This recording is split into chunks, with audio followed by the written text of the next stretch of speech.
মসজিদে 20 রাকাত তারাবির নামাজ হয়, আমি যদি 8 রাকাত পড়ে চলে আসি তাহলে কোনো গুনাহ হবে কিনা? রমজান মাসে প্রতি সেকেন্ডে মুখে থুতু আসে, এখন আমার কি করা উচিত? রমজানে গোসলের সময় যদি কানের ভেতর পানি প্রবেশ করে তাহলে কি রোজার কোনো সমস্যা হবে? গোসল ফরজ অবস্থায় গোসল না করে কি সাহরি খাওয়া যাবে? ঘুম থেকে উঠতে না পারার কারণে সাহরি খেতে না পারলে কি রোজা হবে? সাহরিতে আজান চলাকালীন সময় কি পানি পান করা যাবে? রমাদান মাসে মহিলারা রান্না করার সময় কি লবণ চেক করতে পারবেন? রোজা রাখা অবস্থায় পিরিয়ড হয়ে গেলে করণীয় কি? গীবত করলে কি রোজা হবে? রোজা অবস্থায় তেল, সুরমা, আতর ইত্যাদি ব্যবহার করলে নখ বা চুল কাটলে কি রোজার কোনো ক্ষতি হবে? প্রিয় দর্শক, আর বিলম্ব না করে চলুন আপনাদের প্রশ্ন উত্তর দেওয়ার পালায় প্রবেশ করি। এবার শাহরিয়ার ইসলাম লিখেছেন, রমজানে গোসলের সময় যদি কানের ভেতর পানি প্রবেশ করে তাহলে কি রোজার কোনো সমস্যা হবে?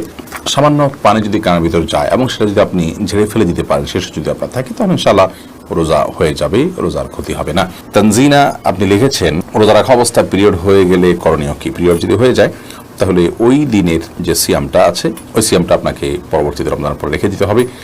আর পিরিয়ড হয়ে গেছে, এখন আপনি অন্য রোজাদার সামনে আপনি খাদ্য গ্রহণ ইত্যাদি থেকে বঞ্চিত থাকবেন এবং ওইভাবে পার করবেন। ইফতিয়াদ হোসেন ইফতি আপনি লিখেছেন, একাধিক মসজিদে তারাবি নামাজ পড়লে কি কোনো সমস্যা হবে কিনা? কোনো অসুবিধা নেই। মিলন হোসেন আপনি লিখেছেন, রোজা রেখে ধূমপান করা যাবে কিনা? অনেকে বলে থাকেন যে রোজা রাখা অবস্থায় সিগারেট খেলে রোজার কোনো ক্ষতি হয় না, এটা কি সঠিক? এটা কোনো মানুষ বলে, আমি তো প্রথম শুনলাম। যাই হোক, কেউ যদি বলে থাকেন সেটি নেহায়াতি ভুল। ধূমপান করলেও তার ফলে রোজা ভঙ্গ হবে, কারণ এটা পান ধোঁয়াগুলো মানুষের ভেতরে প্রবেশ করে, বিধায় এটি রোজা ভঙ্গের কারণ। রোজা অবস্থায় ধূমপান করা জায়েজ না, যদিও রোজা রাখা অবস্থার বাইরেও ধূমপান করা জায়েজ নাই। রোজা অবস্থায় ধূমপান করলে সেটি গুনাহও হবে, আবার রোজা ভঙ্গের কারণ হবে। যদিও সন্ধ্যার পরে কেউ ধূমপান করলে গুনাহ হবে, বাট রোজা ভঙ্গের বিষয়টি সেখানে থাকছে না। লবি আপনি লিখেছেন, রোজা অবস্থায় বাচ্চাকে মায়ের দুধ খাওয়ানো যাবে কিনা? যাবে, কোনো অসুবিধা নেই। এর পরের প্রশ্ন হলো, রমাদান মাসে মহিলারা রান্না করার সময় কি লবণ চেক করতে পারবেন? আমাদের মা বোনরা রমাদান মাসে রান্না করতে গিয়ে বা যে কোনো পুরুষও রান্না করতে গিয়ে যদি তরকারির লবণ চেক করতে হয়, স্বাদ চেক করতে হয়, তাহলে সেক্ষেত্রে সেটি তার জন্য জায়েজ হবে যদি এই চেকটা হয় জিহ্বা দিয়ে এবং চেক করে সাথে সাথে আবার থুতুর মাধ্যমে তিনি সেটাকে পরিষ্কার করে ফেলে দেন, অর্থাৎ গরদকরণ না গেলেন, তাহলে সেক্ষেত্রে সেটি জায়েজ হবে। যদিও এটা অ্যাভয়েড করতে পারলে সেটা বেটার এবং উত্তম। যদি কারোর সন্দেহ হয় যে রান্নাটা ঠিক মতো হলো কি হলো না, মানুষ খেতে পারবে কি পারবে না, লবণ হলো কি হলো না, কম বা বেশি হলো কি না, তাহলে সেক্ষেত্রে তিনি পরখ করতে পারবেন। তবে জিহ্বার আগায় নিয়ে সেটাকে আবার খুব ভালোভাবে থুতুর সাথে ফেলে দেওয়ার চেষ্টা তাকে করতে হবে, তিনি ফেলে দিতে হবে। এর মাধ্যমে ইনশাআল্লাহ তাআলা তার এই চেক করাটা জায়েজ হবে।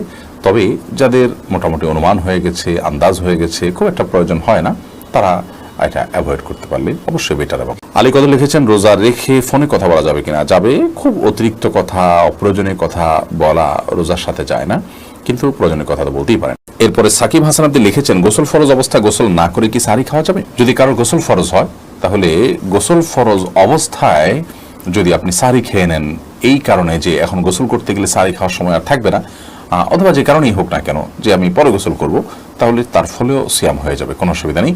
তবে অবশ্যই ফজরের সালাত আদায়ের প্রয়োজনে ফজরের সালাতের আগে আপনাকে ফরজ গোসল করতে হবে। কিন্তু গোসল ফরজ হওয়া অবস্থায়, অর্থাৎ শরীর অপবিত্র অবস্থায় যদি কেউ খাদ্য গ্রহণ করেন এবং সাহরি খেয়ে ফেলেন বা রোজা নিয়ত করেন, তাতেও রোজা হয়ে যাবে, সাহরি হয়ে যাবে, কোনো অসুবিধা নেই। যদিও গোসল করে তারপরে খেতে পারলে সেটা উত্তম, তা বলাই বাহুল্য। এরপরে নীলিমার নীল আপনি লিখেছেন, তারাবির নামাজ স্বামী স্ত্রী জামাতে পড়তে পারবে কিনা? তারাবির নামাজ স্বামী স্ত্রী জামাতে পড়তে পারবে, অন্য নামাজের মতো স্বামী ইমামতি করবেন, স্ত্রী তার পেছনে থাকবেন, পাশাপাশি দাঁড়াবেন না। মায়ের আদর্শ ছেলে আইডি থেকে আপনি লিখেছেন, স্ত্রীর জাকাত কি স্বামী তার নিজের টাকা থেকে দিয়ে দিতে পারবেন? দিতে পারবেন। স্ত্রীর সম্পদের জাকাত স্বামী দিয়ে দিতে পারবেন, শর্ত হলো স্ত্রীকে জানিয়ে দিতে হবে, স্ত্রীর জানাশোনা থাকতে হবে। যেমন তিনি যদি জানেন যে তার স্বামী তার পক্ষ থেকে জাকাত দিয়ে আদায় করে দিচ্ছেন, তাহলে সেক্ষেত্রে তিনি নিয়ত করবেন, তার আমল যেহেতু নিয়তটা তার থাকতে হবে। স্ত্রীকে আপনি জানালেন না, আপনি তার জাকাত আদায় করে দিলেন নিজে থেকে, পরে স্ত্রীকে বললেন, এতে জাকাত আদায় হবে না। আপনি জাকাত আদায় করতে হলে স্ত্রীর জাকাত যে আদায় করছেন স্ত্রীকে আপনি নোটিস করবেন, তিনি নিয়ত করবেন এবং আপনি তার পক্ষ থেকে আদায় করবেন, আদায় হয়ে যাবে। আর্থিক ইবাদত একজনের তরফ থেকে আরেকজন করতে পারে, তবে যার তরফ থেকে করছেন ফরজ আদায় হওয়ার জন্য তার সেটি জানা থাকবে। মাহফুজ ইসলাম লিখেছেন, আমি একজন মহিলা, আমার প্রতিদিন এশার নামাজ রাত 12টায় পড়তে হয়, আমি চাইলে এর আগে পড়া সম্ভব নয়। তারাবির নামাজ এভাবে পড়তে হয়, আমি কি প্রতিদিন এভাবে পড়তে পারবো? এর কারণে মাকরু হচ্ছে, বিশেষ করে মধ্যরাত পর্যন্ত দেরি করাটা মাকরু। আপনার অবশ্যই উচিত তার আগে, অর্থাৎ মধ্যরাত যেন না হয়, সূর্য ডুবা থেকে নিয়ে সূর্য অস্তমিত হওয়া থেকে নিয়ে সুবহ সাদিক পর্যন্ত যে কয় ঘন্টা হয় এটাকে আপনি ভাগ করে এটার 50% যেখানে হবে, অর্থাৎ মাঝামাঝি যেখানে হবে তার আগে আগে পরিশেষ করার চেষ্টা করা উচিত। সেটা হয়তো কখনো 11টা 11:30 হতে পারে, কখনো কম বেশ হতে পারে সিজন ভেদে, কিন্তু আপনার নামাজ হয়ে যাবে, ফরজ আদায় হয়ে যাবে, কিন্তু এরকম দেরি করাটা অনুচিত। এরপরের প্রশ্ন হলো, রোজা অবস্থায় তেল, সুরমা, আতর ইত্যাদি ব্যবহার করলে নখ বা চুল কাটলে কি রোজার কোনো ক্ষতি হবে? রমাদান মাসে রোজা অবস্থায় তেল, সুরমা, আতর এগুলো ব্যবহার করলে রোজার কোনো ক্ষতি হবে না। ঠিক একইভাবে চুল, নখ ইত্যাদি কাটলেও সিয়ামের কোনো ক্ষতি হবে না, কারণ এগুলোর কোনোটাই খাদ্য কিংবা খাদ্যের সাথে সাদৃশ্যপূর্ণ কোনো বিষয় নয়। যদি আপনি রোজা রেখে খাদ্য গ্রহণ করেন, পানীয় গ্রহণ করেন, কিংবা খাদ্য বা পানীয়ের কাজ দেয় বা এটার সাথে সাদৃশ্য হয় এরকম কোনো কিছু আপনি করেন, তাহলে সেক্ষেত্রে সেটি সিয়াম ভঙ্গের কারণ হবে।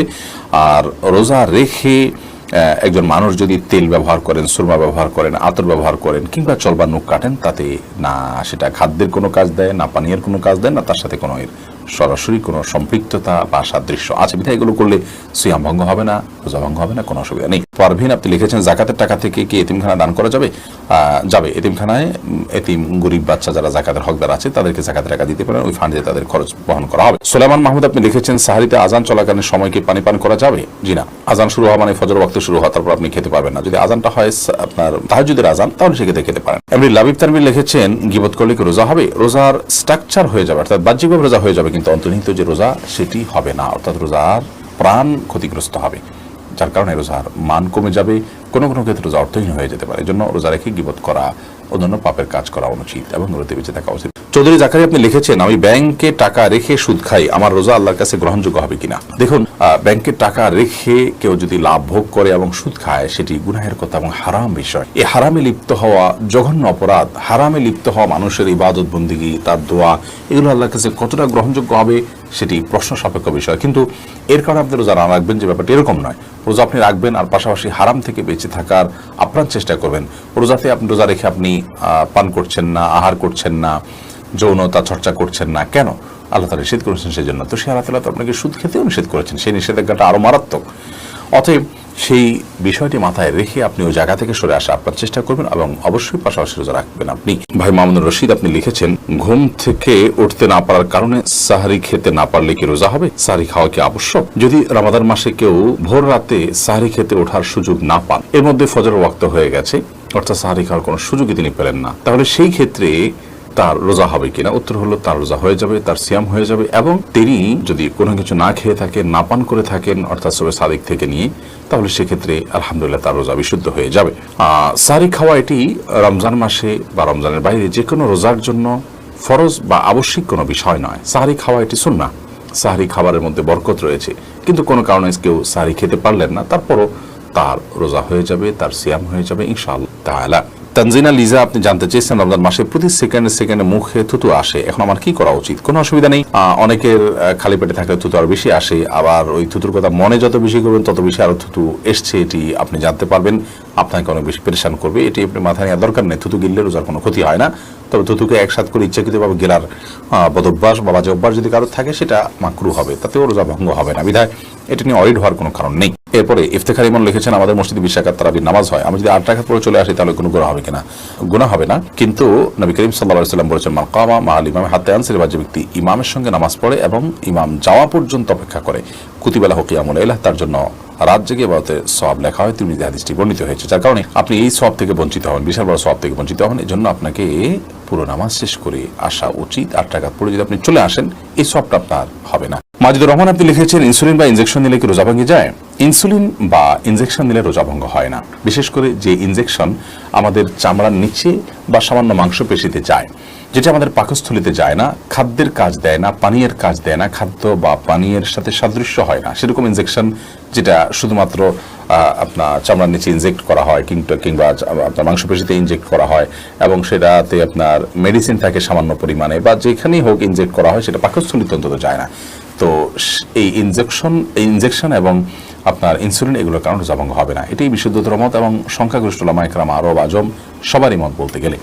সেই হিসাবে টিকাও এটা রোজা ভঙ্গের কারণ না, টিকা নিলেও রোজা আপনি থাকবে আপনার রোজা। তবে যে ইনজেকশন আপনার খাদ্য বা পানীয়ের কাজে, ধরুন গ্লুকোজ আছে, এরকম গ্লুকোজের যে স্যালাইন আছে যদি আপনি গ্রহণ করেন, তাহলে তার ফলে রোজা ভঙ্গ হয়ে যাবে, কারণ এটা খাদ্য এবং পানীয়ের কাজ দিয়ে থাকে।